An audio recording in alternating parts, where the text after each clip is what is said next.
So we have on one side the healing potential, on the other side the destruction potential. There might be an underlying tension here because both people have the feeling that they don't really have any control over the relationship. And it's almost like both people feel like, well, if I don't control this, it's going to slip through my fingers. It's going to, they're going to run away from me. This is not going to last.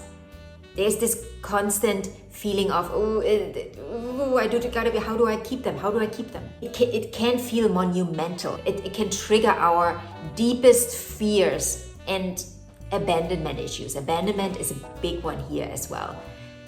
You know, why haven't they called? Where are they? We need to understand that we are dealing with Pluto. We are dealing with the deepest layers. And there's a lot of inner child work necessary. Good morning, my loves. Welcome back. So today we are talking about Composite again.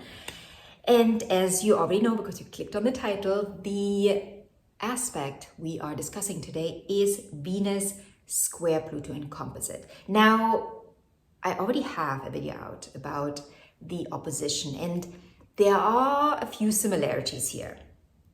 It's not exactly the same, but there are similarities. But let's talk about what the square between these two in Composite can possibly bring up in your relationship.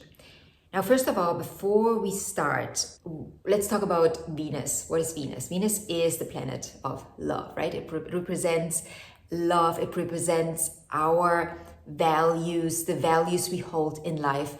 It represents what we desire, what we want, not how we get it, but what we want. Venus is beingness, right? Venus is not doing. And that's the Mars principle, right? Venus is the feminine principle. Mars is the masculine principle.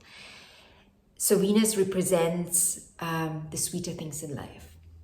And then Pluto represents the soul's intention in this incarnation. And I know that's a mouthful. That's a lot. That's kind of, what is this?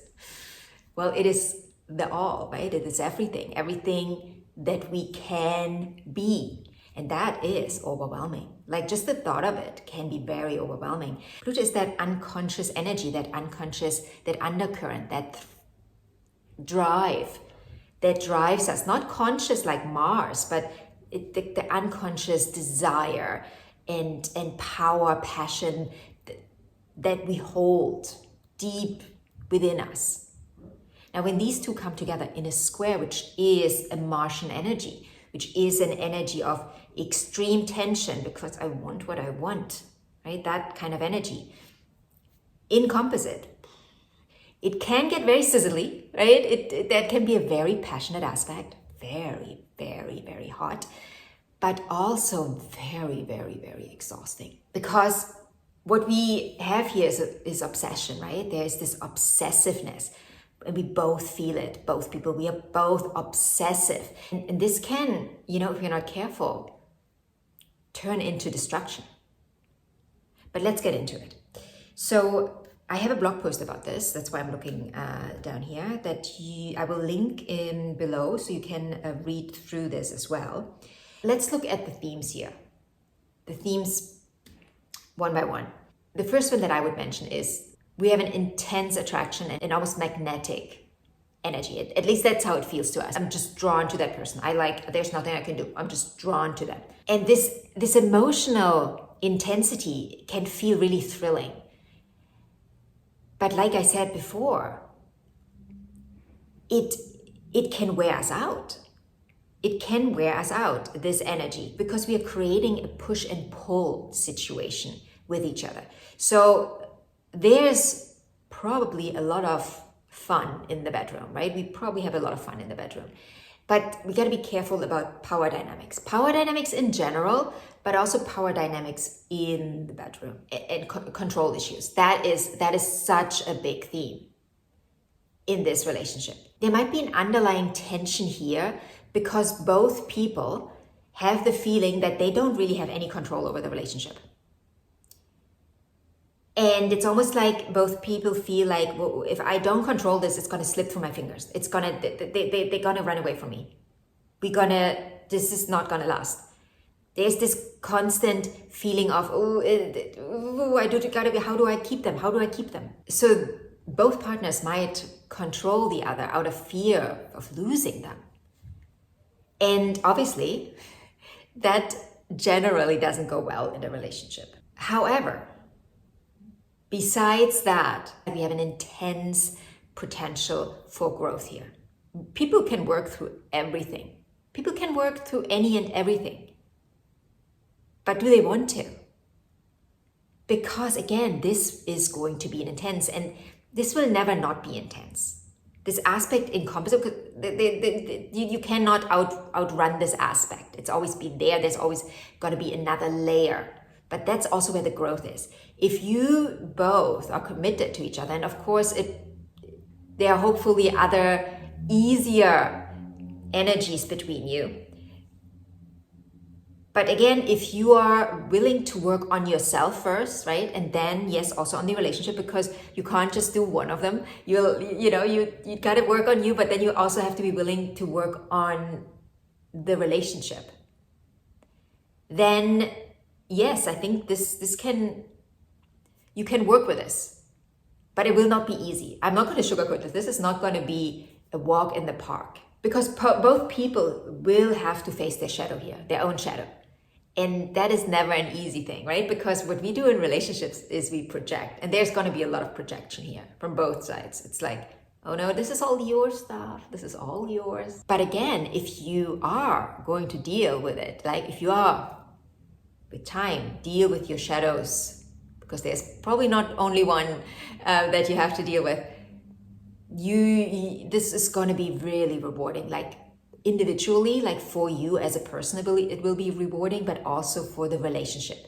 We have to be able to deal and work through the obsessions and the compulsions that we will also have here. We both will often not be able to stop thinking about each other, right? That compulsion I have to think about the other. They're constantly on my mind. What are they doing? Where are they? Why they're not here? Am I going to see them today? Am I not going to see them? Am I going to see them? What's going to happen? We have to learn to deal with that within ourselves, right? That's because we will wear ourselves out if we are not able to do that. We have to make sure that we are not just focusing on the relationship. We need to make sure that the relationship is not becoming the only focus in our lives, that we have a life outside of that, right? That we have things to do, that we have friends, that we are not just constantly focused on that relationship. What's going on with my relationship? Is it working? Why is it not working? Oh, it's working well now. Well, then next week it's not working. This can become, like I said, exhausting. And that will definitely not help you grow your relationship. And then, of course, if we are not making it, right? If we are breaking up, if this relationship is not working out, this is going to feel devastating. And I know separations, breakups, always devastating, right? They are never nice. Generally, there's always a grieving period. It's part of the process. With this pairing though, this intensity, because of the intensity that we've both had for each other, right? The feeling that we had, the breakup will feel devastating. Also, just the idea of the breakup will feel devastating. And we will probably think about this a lot. A possible breakup in the relationship. It can feel monumental. It can trigger our deepest fears and abandonment issues. Abandonment is a big one here as well. Why haven't they called? Where are they? We need to understand that we are dealing with Pluto. We are dealing with the deepest layers. And there's a lot of inner child work necessary to grow within that relationship. So we have on one side the healing potential, on the other side the destruction potential. And these two seemingly are never really far apart.